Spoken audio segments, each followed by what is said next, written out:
This is permanent. It is hidden behind the veil of transient illusion. Why can't we see the permanent? Because we are attached to the transient illusion through our senses, and we identify ourselves with that which we see, hear, taste, touch, smell, and think. But there is a kind of thinking, dear friends, that leads you away from that attachment. It leads you to the unthinkable. This is the truth. Then, when you have become truly that unthinkable, you can return into the thinkable world, or into the world, into the transient world, and help others, so they may not get too attached to that which will be taken from them away anyhow. How can we see in the Christian Gospels some example for that teaching? Well, we have Paul the Apostle to the Gentiles. I think it is in Acts 17. He speaks to the Athenians. Yeah? And he says that he passed by and he beheld their devotions. And he found an altar with an inscription to the unknowable God. And he says, we are also of that unknowable. As a matter of fact, we are that unknowable. Why then are we here, dear friends, when we belong to the unknowable? Why are we in the outer when we belong to the inner? Well, the answer is simple. Ignorance. Stupidity. Let's be friendly. The absence of knowledge of truth. But this is why Jesus said the truth shall set you free.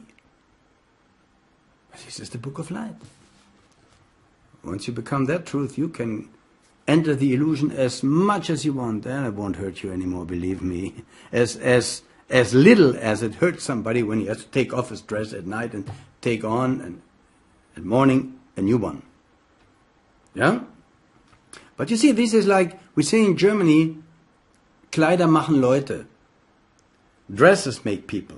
Of course, if somebody is very attached to what he wears, be he man or woman, and there is a little spot on it, red wine, something, then of course his emotional universe goes rampant.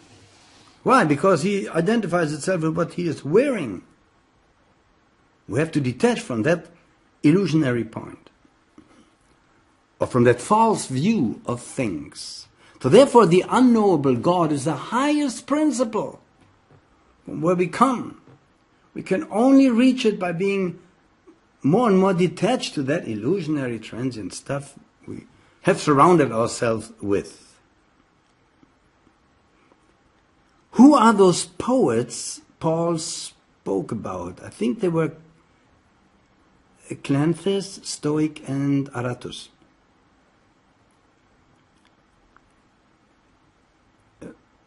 Where could the unknowable be mentioned in other occult teaching? Agnostos. When we learn Homer, Plato, Aristotle, they all speak about that principle. Isn't that wonderful, dear friends? They all know it is there and not here. Why are we here? Because we didn't know. That's why we're here. And we are longing for it. I mentioned it. We are searching for it. This is the point. Everyone wants to be with God. But basically they lie to each other, to themselves, and to God. But you see, most times the religious people, they don't want God. They want something from God. If tomorrow there would be immortality pill, people would kick their God out of their houses and their lives. These people want something from God, from here. They lost their parents, they are poor, they can't pay the rent, they're sick, this and that. Oh, please, God, help me. You Christians, most of you don't want God. You want that God fulfills some dreams and some illusions in your life? Why do you cry when somebody dies if he is a believer, a Christian? He goes to God. You should make a party. See, this is where the Indians were more honest. They made a party. They knew this guy goes to the ineffable, or at least to higher devachanic realms, heavenly realms.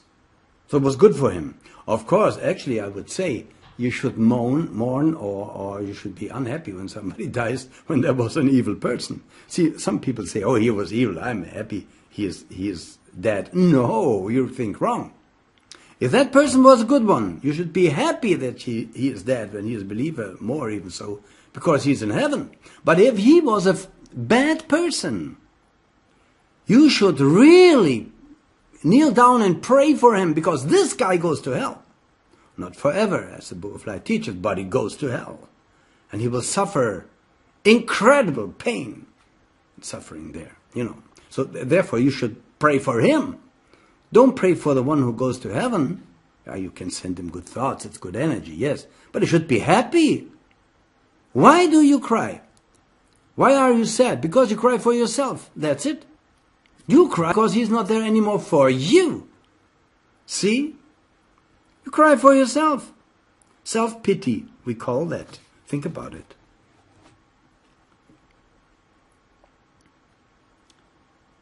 Let's see. The question arise. The questions. What did the ancient philosophers then teach? Only this. Same fundamental principle in different occult ways or veiled in religion. But always that truth of which Jesus said, it will set you free. But not everybody understood him.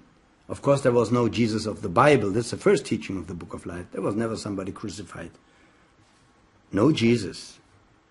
But it was the true meaning of crucifixion. We come to that. It was initiation and so forth and so on. But the words should be considered and to be really thought about, and they must be read with the right understanding. Jesus said, the truth shall set you free. And that's true. What truth? The truth about the hidden principle where we came from. There's no other truth. The truth about the source, how to get there, and what everything else is not the source. Yeah? There can be only one source, dear friends. There cannot be 3 or 4 or 5. In manifestation, yes. Everything comes from one source. So therefore, all religions, you see how we unite the religions? They say, there's only one God. Right. Just let's talk a little bit about what you call God. A common source? Yes. And this is the misunderstanding, that they have different opinions about that source. Let's unite.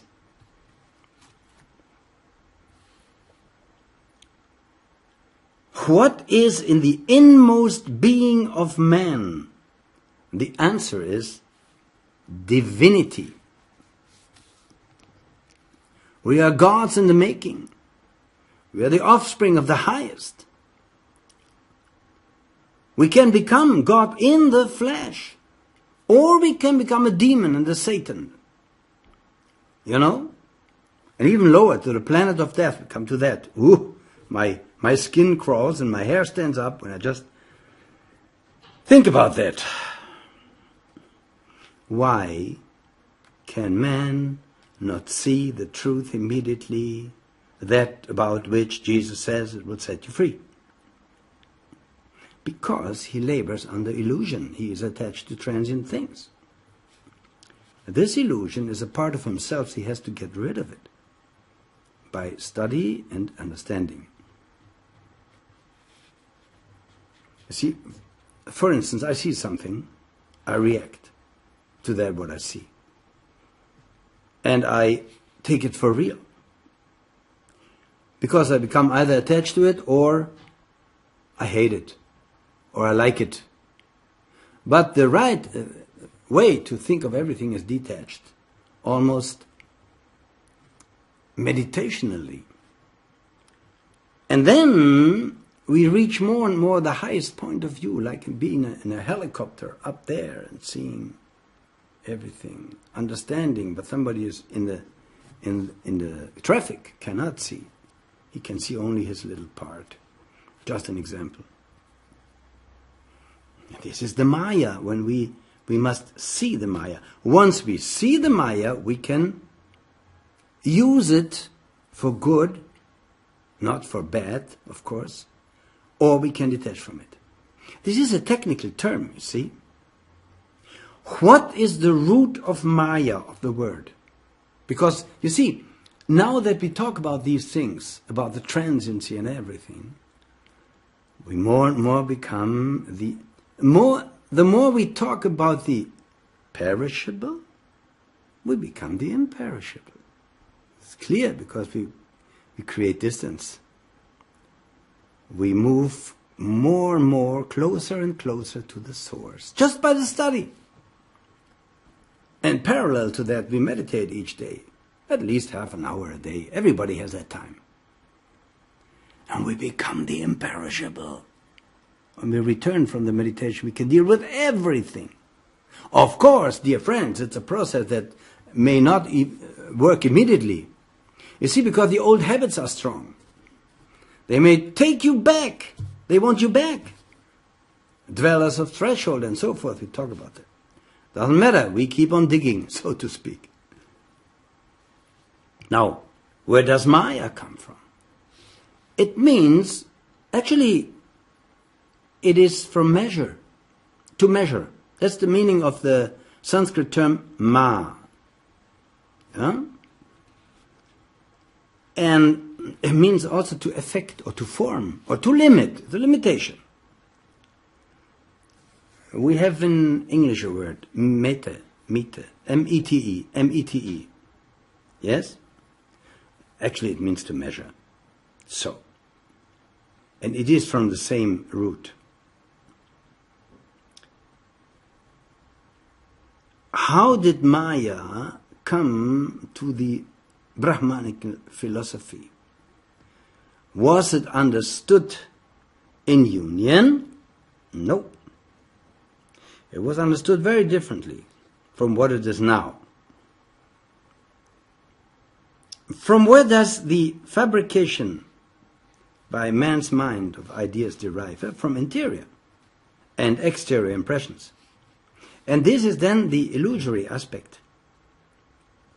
See, man tries to interpret by surroundings. The Book of Light says detach from it. Look at it detached. And meditatively, like you meditate on it. See, there's open eye meditation. When you go through the city, you are aware of everything.